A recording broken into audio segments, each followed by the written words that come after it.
नमस्कार छात्रों। आज दिनांक 14 जुलाई 2021 बुधवार।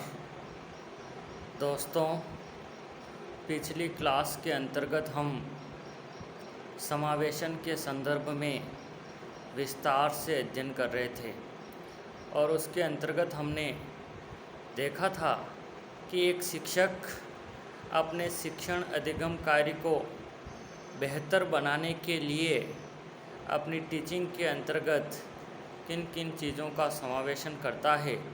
तो निश्चित रूप से बालकों का संज्ञानात्मक विकास एवं अधिगम स्तर उच्च बनता है। उन तमाम बिंदुओं के ऊपर पिछली क्लास के अंतर्गत हमने विस्तार से चर्चा की थी।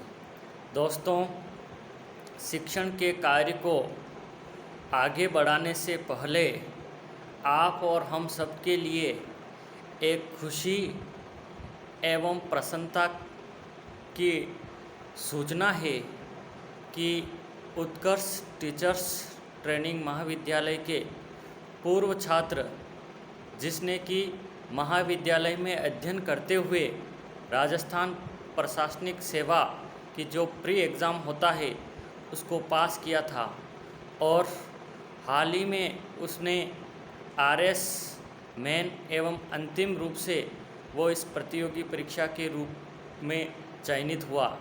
तो ये खुशी केवल हर्षित एवं उसके परिवार के लिए ही नहीं है, बल्कि आप और हम सबके लिए है कि उसने जो सफलता का मुकाम हासिल किया है उसकी हम भी खुशी मनाएं। साथ ही साथ इस प्रतिभावान बालक से हम अभिप्रेरणा लें कि हम भी किस प्रकार से कठिन परिश्रम के द्वारा अपने जीवन को उज्जवल बनाएं।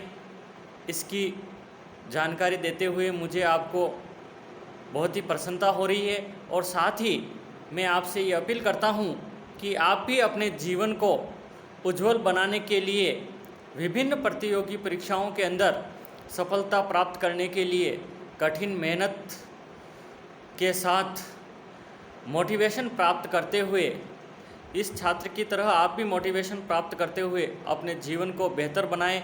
साथ ही साथ अपना नाम, अपना परिवार, क्षेत्र, साथ ही इस महाविद्यालय के नाम को रोशन करें। ऐसी मैं आपको आज की क्लास के द्वारा अग्रिम शुभकामनाएं प्रेषित करता हूं। दोस्तों, अब हम विषय वस्तु के ऊपर आते हैं। आज की इस क्लास के अंतर्गत हम प्रभाव यानी कि इम्पैक्ट के संदर्भ में विस्तार से अध्ययन करेंगे। पिछली दो क्लासों के अंतर्गत एक क्लास के अंदर हमने पृथक्करण के संदर्भ में पढ़ा था कि एक शिक्षक को अपनी शिक्षण अधिगम प्रक्रिया को प्रभावी बनाने के लिए किन किन चीज़ों को अलग करना चाहिए ताकि शिक्षण अधिगम प्रक्रिया प्रभावपूर्ण बन सके और बालकों का संज्ञानात्मक एवं अधिगम स्तर उच्च हो। दूसरी क्लास के अंतर्गत हमने समावेशन के संदर्भ में पढ़ा था और इसके अंतर्गत हमने ये पढ़ने का प्रयास किया कि एक शिक्षक अपने शिक्षण अधिगम प्रक्रिया को प्रभावपूर्ण एवं रुचिपूर्ण बनाने के लिए किन किन चीज़ों को अपने टीचिंग के अंदर समाहित करे, समावेशन करे, जिससे कि शिक्षण अधिगम प्रक्रिया बेहतर एवं प्रभावपूर्ण बने और बालकों का अधिगम स्तर उच्च हो। आज की इस क्लास के अंतर्गत हम उन प्रभावों का अध्ययन करेंगे जिसके द्वारा शिक्षण अधिगम प्रक्रिया एवं संज्ञानात्मक विकास पर उसका बहुत ही प्रभाव पड़ता है। आइए दोस्तों, विषय वस्तु के ऊपर हम आते हैं। संज्ञानात्मक विकास एवं अधिगम स्तर में प्रभाव की स्थिति सर्वोपरि मानी जाती है। संज्ञानात्मक विकास एवं अधिगम स्तर पर जहां एक और विविध तथ्यों एवं स्थितियों के समावेशन एवं पृथक्करण का प्रभाव पड़ता है, वहीं अनेक तथ्य ऐसे भी होते हैं जो कि संज्ञानात्मक विकास एवं अधिगम स्तर की प्रक्रिया को प्रत्यक्ष यानी कि डायरेक्ट या इनडायरेक्ट रूप से प्रभावित करते हैं। संज्ञानात्मक विकास एवं अधिगम स्तर पर निम्नलिखित बिंदुओं का प्रभाव पड़ता है जिसको कि हम वन बाय वन पढ़ेंगे। इसके अंतर्गत पहला प्रभाव पड़ता है यदि छात्रों को अभिप्रेरणा यानी कि मोटिवेशन प्रदान की जाती है तो छात्रों का संज्ञानात्मक विकास एवं अधिगम स्तर उच्च होता है। यानी कि यदि बालकों को हम कोई मोटिवेशन प्रदान करते हैं तो निश्चित रूप से उस मोटिवेशन का यह प्रभाव पड़ता है कि बालकों का संज्ञानात्मक एवं विकास एवं अधिगम स्तर उच्च होता है। और यदि इसके विपरीत स्थिति में हम बालकों को किसी भी प्रकार का मोटिवेशन प्रदान नहीं करते हैं तो इससे बालकों का संज्ञानात्मक विकास एवं अधिगम स्थिति निम्नवत हो जाती है। इसलिए पर अभिप्रेरणा का अधिगम स्तर में महत्वपूर्ण प्रभाव होता है। नंबर 2, छात्रों का सामाजिक स्तर प्रतिष्ठित एवं सम्मानजनक स्थिति में होता है तो उसका संज्ञानात्मक विकास एवं अधिगम स्तर सर्वोत्तम होता है। ऐसा भी देखा जाता है कि यदि बालक जिस परिवेश से जिस समाज से आ रहा है और उस समाज के अंदर उस बालक का सामाजिक स्तर प्रतिष्ठित एवं सम्मानजनक है तो निश्चित रूप से उस बालक का संज्ञानात्मक विकास एवं अधिगम स्तर उच्च होगा। और यदि समाज के अंदर उसकी प्रतिष्ठा नहीं है तो निश्चित रूप से उसके संज्ञानात्मक विकास पर विपरीत असर पड़ता है और उसका अधिगम स्तर निम्न होगा।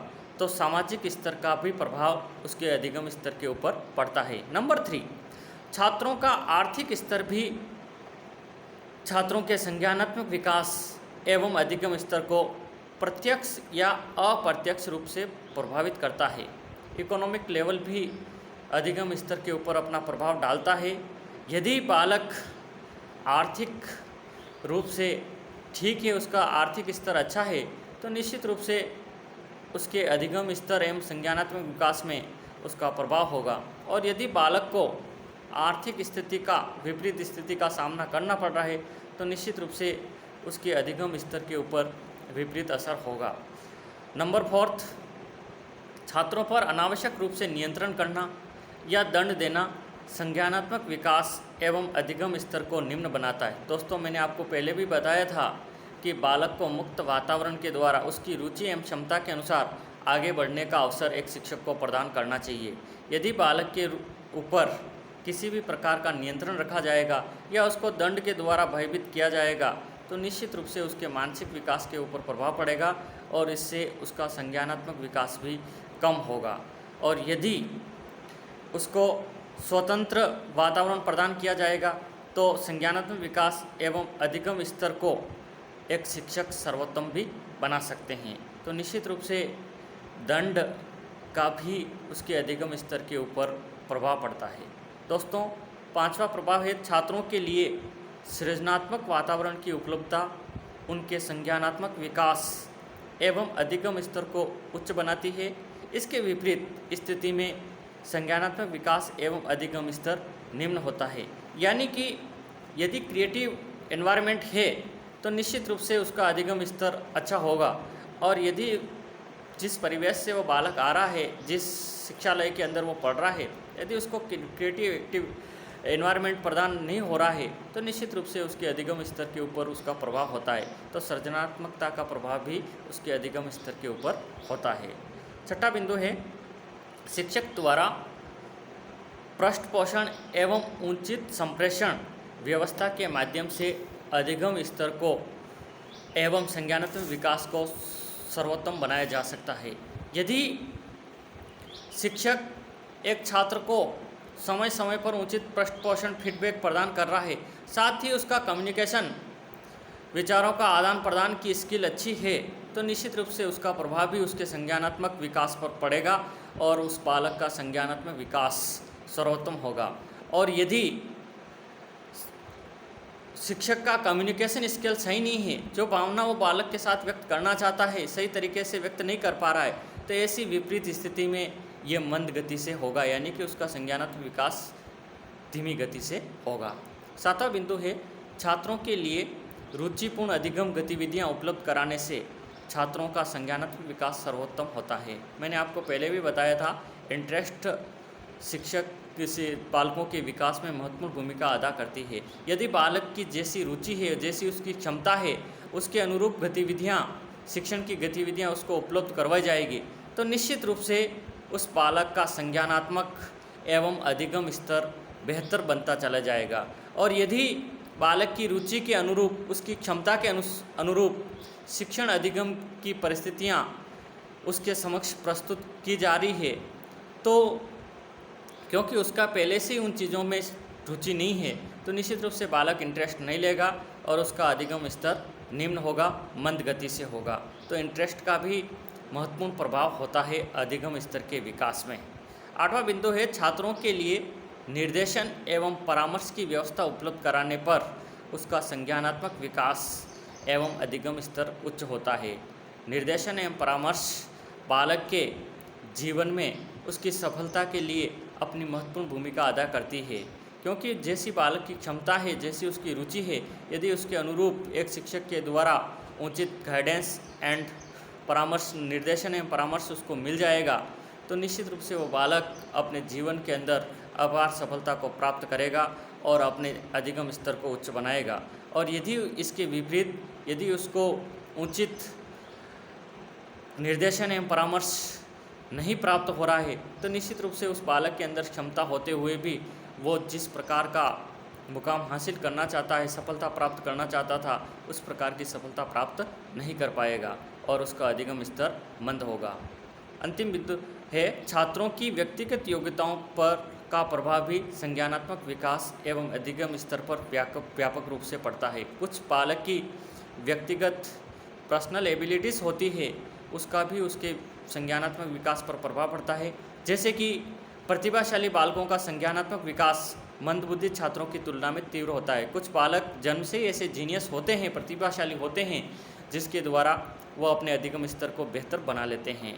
शिक्षक के सकारात्मक व्यवहार एवं सुविधादाता की भूमिका के द्वारा संज्ञानात्मक विकास एवं अधिगम स्तर में तीव्रता प्राप्त होती है। शिक्षक की भी इसमें महत्वपूर्ण भूमिका होती है। यदि उसका व्यवहार शिक्षक का सकारात्मक है और छात्र के सुविधादाता के रूप में है तो निश्चित रूप से छात्र अपने जीवन के अंदर सफलता को प्राप्त करेगा और अपने अधिगम स्तर को उच्च बनाएगा। और यदि शिक्षक का व्यवहार सकारात्मक नहीं है तो निश्चित रूप से इसके विपरीत असर बालक के ऊपर पड़ेगा। तो दोस्तों, उपरोक्त विवेचन से ये स्पष्ट हो जाता है कि संज्ञानात्मक विकास एवं अधिगम स्तर को सर्वोत्तम बनाने के लिए अनेक तथ्यों एवं घटनाओं को सकारात्मक बनाना पड़ता है। शिक्षक, शिक्षालय, व्यक्तिगत योग्यता, सामाजिक परिस्थितियां एवं सांस्कृतिक परिस्थितियां संज्ञानात्मक विकास एवं अधिगम स्तर को प्रभावित करती है। धन्यवाद दोस्तों, आज की क्लास के अंदर इतना ही। आगे जब भी हम मिलेंगे अगले कंटेंट के साथ मैं आपके समक्ष प्रस्तुत होऊंगा। जय हिंद, जय भारत।